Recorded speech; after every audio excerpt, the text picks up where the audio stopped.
It's my feel-good breakfast show.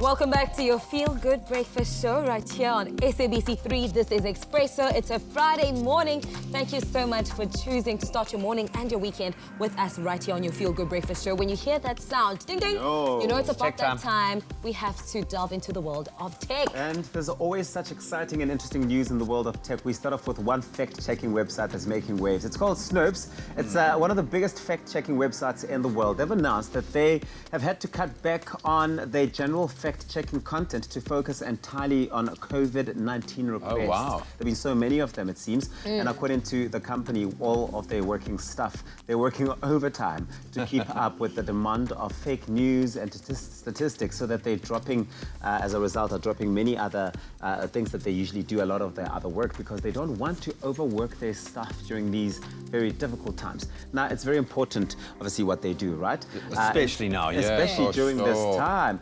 In South Africa alone, since President Cyril Ramaphosa's speech on Monday, a number of fake news stories and screenshots of fake press releases. We've been seeing them all over social media. I'm sure some of you, many of you have seen those.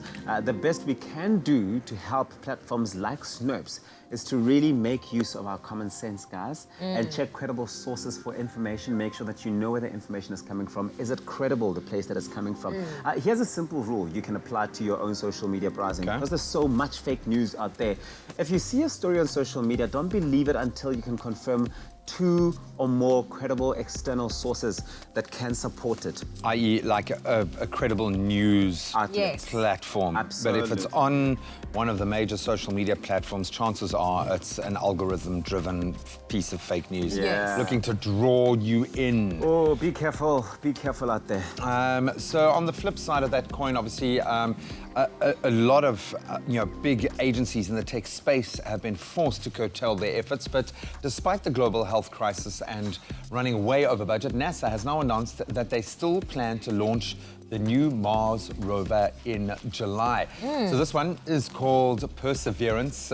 Pretty apt name. Sounds like a South African name. I like it. Really bodes well. And if all goes well, the rover will land on the Red Planet in February of 2021.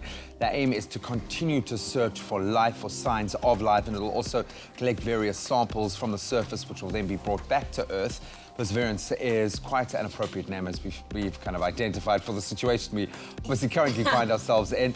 I think we all need a little perseverance, and those working in the tech space, especially biochemistry, persevere, please, because we need your help now when it comes to even things like screening patients for the COVID-19 virus. That's where the tech and kind of science and biochemistry space has been so important across the world. Hopefully our own bodies can follow suit. I just quickly want to talk about Perseverance quickly, landing on the Red Planet in on 2021. Mars, What do you mean searching for life in other planets and taking samples and bringing it back to Earth? Don't get all COVID-19 now. I'm going to get all COVID-19 because now I'm just overthinking. No, I don't think they're going to find samples of life. No, they're looking for signs of life having existed. So water, so the sign of bacteria having existed there, these sorts of things. And what if they actually find? If it comes That's wonderful. That's a breakthrough. With it, then we find life on another planet. Then we can move there. Can you imagine life in times like we want to know that life existed there at some point. We're going to be sending people there whether we like it or not. We're going to be buying what? To go and start a biohabitat, to start a whole nother civilization. Would you move to Mars to live?